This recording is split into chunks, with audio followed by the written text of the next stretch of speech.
Ang pinakabagong SYM Naga ay mayroong 149.6cc engine displacement, 4-stroke single cylinder naka-single overhead cam with 4 valves. At dahil naka 4 valves na nga ito ay mag-e-expect tayo ng malakas-lakas na max power dito na mayroong 10.6 kilowatts at 8,000 RPM habang kanyang max torque ay 30 Nm at 7,500 RPM. Pagdating sa kanyang fuel system, naka-electronic fuel injected na rin po ito habang kanyang cooling system ito po ay naka-liquid cooled. At para naman sa kanyang starting system, pinapagana lang po ito ng electric push starter.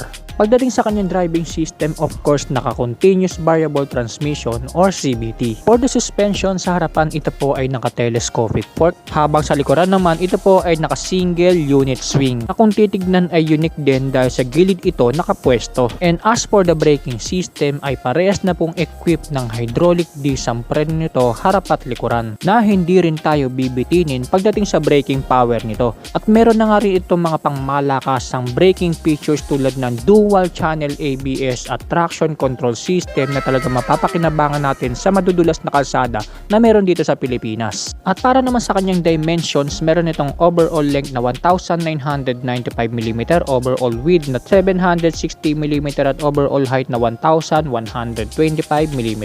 At meron naman itong seat height na 800mm habang ang kanyang ground clearance ay 125mm. At ang kabuuang bigat naman ng scooter na ito mga kamots ay 144 kilograms. At yan ang engine specs at iba pang features itong pinakabagong SYM Naga 155